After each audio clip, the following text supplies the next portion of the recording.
Welcome to the Bill Kelly Podcast, critical discussions in critical times. Here's your host, Bill Kelly.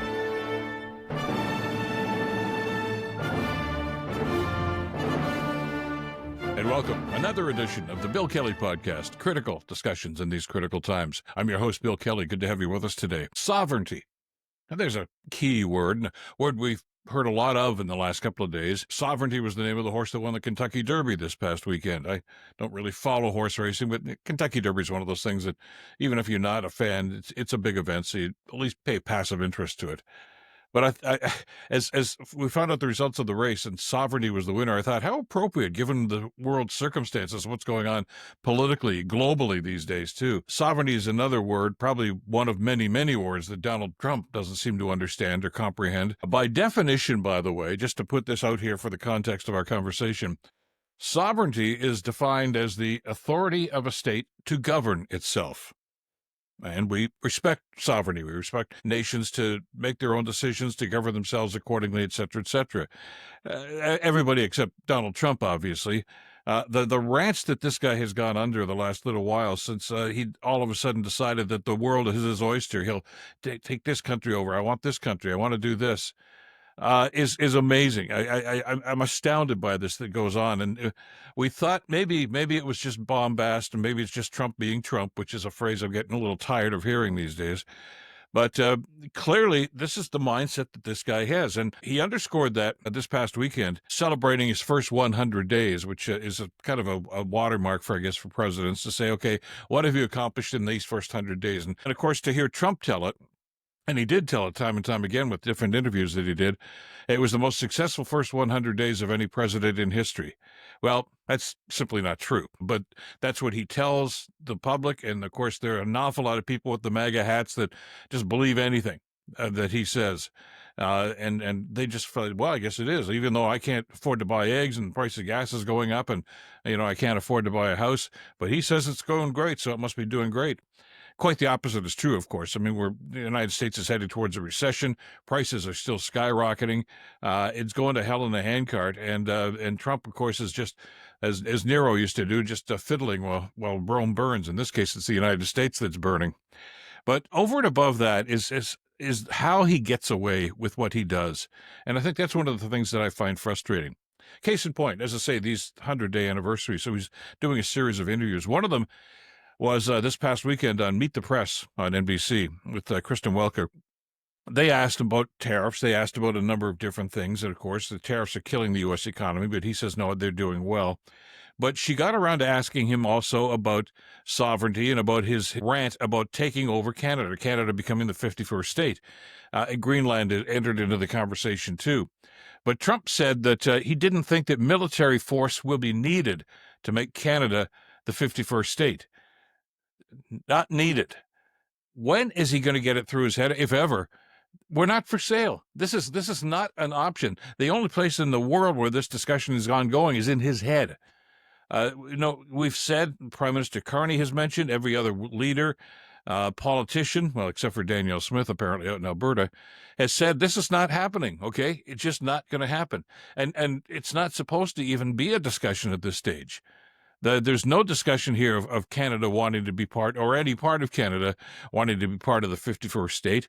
The reality is this is something that he's conjured up in his head, and he's getting away with it.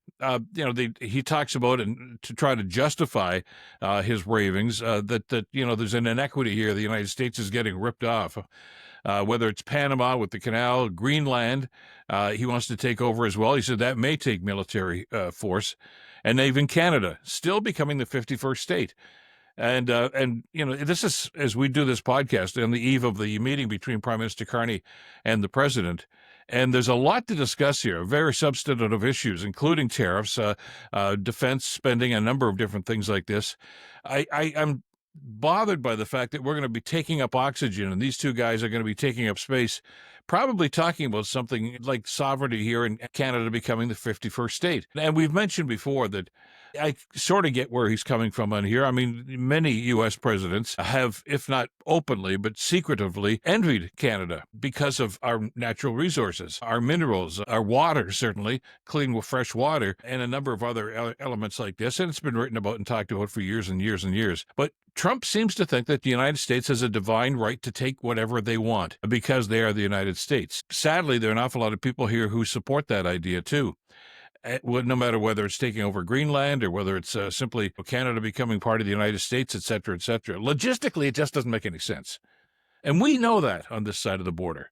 And it bothers me that with so many important issues that really need to be discussed and solved facing us these days, that this guy's still ranting and raving about what's going to be happening here. And as I say, the thing that really, I think, irks me is the fact that there are so many enablers that simply let him get away with this sort of stuff. Nobody, and that's the odd time that you're going to have somebody who's going to call him out on this and say, well, Mr. President, you can't do that. But he just thinks he can. And on it goes. And somebody in the United States, somebody in government has to be able to sit down and say, look, Donald, you're being an idiot. Stop being an idiot. Apparently, there were people like that in the first Trump administration that did shut the door of the Oval Office and say, Mr. President, this is not logistically true. You can't just do this. Those numbers that you're quoting are not true numbers. Those people are all gone. You know, the John Kellys, the John Boltons, other people like that seem to be, I don't necessarily know if they quote the voice of reason, but at least people that were far more pragmatic, that said, look, that's not a road we can go down here for a variety of reasons. Those people are gone. And the people that Trump has surrounded himself right now, the Marco Rubios and some of these other clowns that are in part of his cabinet, simply let him get away and say whatever he wants, and they just nod in agreement. Either they're as stupid as he is, which I highly doubt, or they simply don't want to cause any waves because, well, they got a pretty good gig here. And as long as they just, bow their heads and genuflect in front of this guy, they figure they can hang on to their job. But we saw evidence of this, too. It's not just this idea about, being the 51st state and them trying to take over Canada. There are politicians down there that just kind of nod in agreement and say, yeah, that would be a pretty good idea, instead of calling him out on this. And we saw other examples of this. The Mexican president apparently is in his crosshairs once again, too. He has blasted the president of Mexico, President Sheinbaum, because she has said, no, we don't want American troops in Mexico. And this has to do with border patrols and the flow of illegal drugs that are going across the Mexican border, which is a real problem. Unlike the allegations that Trump used to say about Canada, the fentanyl just flowing across the border from Canada into the U.S. That's a lie. It's not like that at all. Matter of fact, there's more going from the United States into Canada than there is the other way around. But there is a real problem along the Mexican border. So Trump has said that he wants to put American troops in Mexico to basically patrol the border and to try to curtail that drug. Well, again, that's not respecting the sovereignty of another nation. And you're not supposed to do that. Those are the rules in international law. And he doesn't think the rules apply to him. And, of course, I guess where he's getting this idea, because no matter what he says or proposes to do, there are too many people in American politics and certainly in the American public and certainly in the American media that just let him get away with it and say, yeah, that's Trump. He's allowed to do that sort of thing. It's scary, the atmosphere that's in place there right now. He's got a Supreme Court that basically lets him do whatever he wants. He's got a Congress and a Senate that basically lets him do whatever he wants. And he's going on and on and on with these ridiculous executive orders and basically not even allowing the Congress or the Senate to do their job. They're supposed to make the laws. They're supposed to pass the laws. They're supposed to do legislation and have these debates. And he's just arbitrarily making up these executive orders and assuming that's the law. Now, as we've said on previous podcasts, executive orders by the President of the United States are not law. All right. He can say them, but they don't need to be adhered to. They can be challenged, but nobody is doing it. Nobody is saying, hey, that's not necessary, or hey, that's not legal to go on that way. He just seems to move forward, and nobody seems to want to correct him on these situations. And there are serious implications to this. The executive order, well, first of all, about tariffs. I mean, that is supposed to be the job of the Congress down in the United States, to set taxes and to set tariffs. He's doing it arbitrarily. And nobody's lifting a finger to say, hey, this is wrong. Even the Democratic Party, who are in opposition right now in Congress and in the Senate, are so wimpish about this that they have no respect from the American people right now. But somebody has to stand up and say this is not the way things are supposed to be. This is illegal, quite frankly.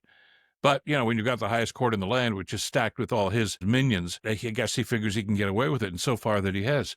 But the implications, of course, are serious, especially for us here in Canada. One of the elements of the meeting that the Prime Minister is going to have with Trump is about tariffs, and, of course, on steel, aluminum, forestry, so many different things that are involved, the dairy industry, maybe a renegotiation of the CUSMA trade agreement. I don't know if that's going to happen imminently, but it's something that has to be discussed about. But it has implications to our economy. And the very threat about these tariffs, the ones that he's already put in place in the auto industry, have already caused layoffs, of course, in the auto industry here in Ontario. And that's devastating to those communities and, more importantly, to those families. But he just gets away with it, notwithstanding the fact that we know that there are American politicians at the state, municipal, and local level that know that's going to be a negative impact on their economy, not just on the Canadian economy, yet he gets away with it. Nobody is standing up to him and saying, you can't do this. And it's frightening because of what's happening. And basically he gets to do whatever he wants because of these enablers in the Congress, the Lindsey Grahams and all these other folks that are just allowing him to do whatever he wants and praising some of the stuff that he is throwing out there right now and proposing on a consistent basis.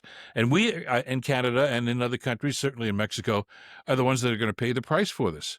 I mean, the latest one, over and above the difficult tariffs that he's already put in place, he just mused on Sunday that he wants to put a 100% tariff on movies that are made outside of the United States. It seems that Trump, whoever whispers something in their ear and says, Mr. President, this is unfair, you should fix this. He doesn't look into it, doesn't say, well, let's talk, the logistics of this.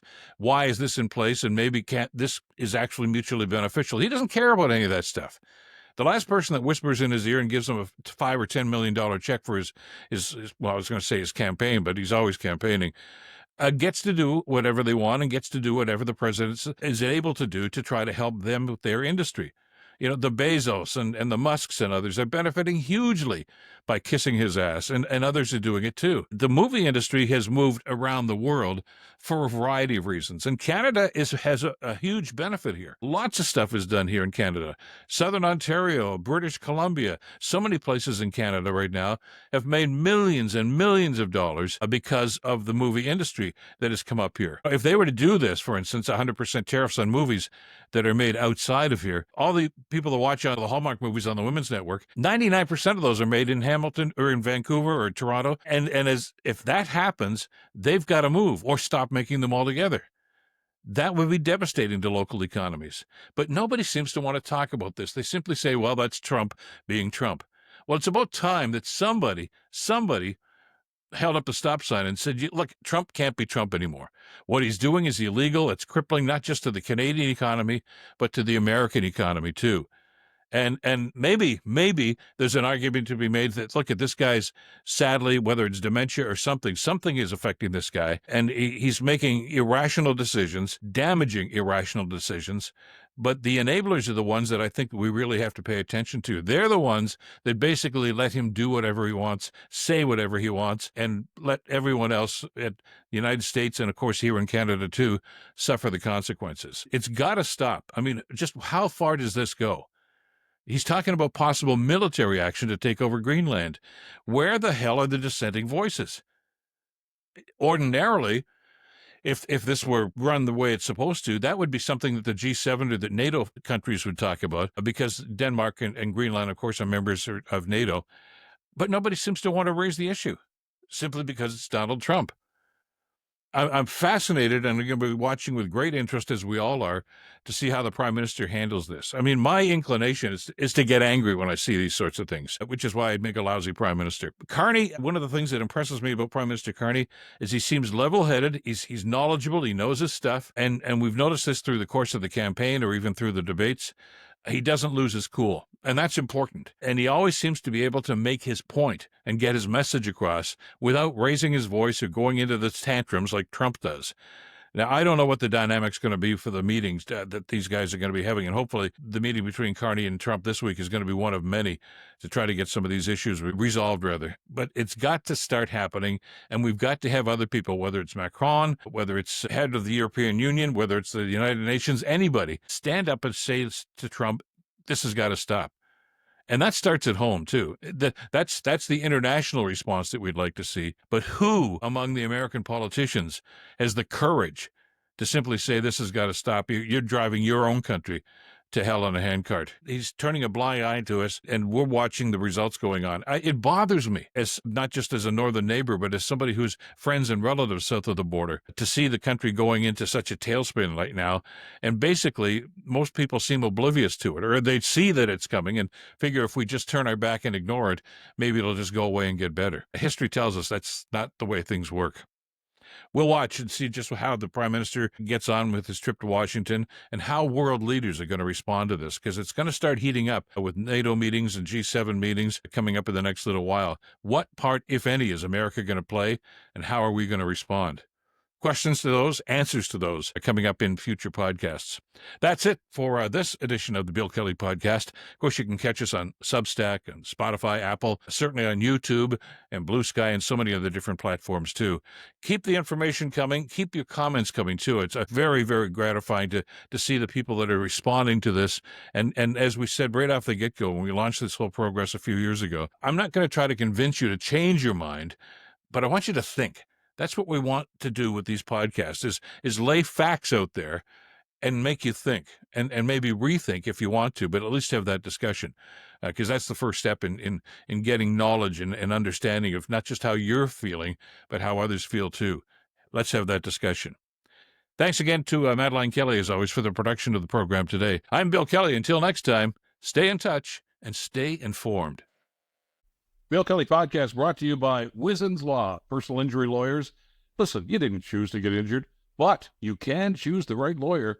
Wizen's Law, 905-522-1102 or wizenslaw.com.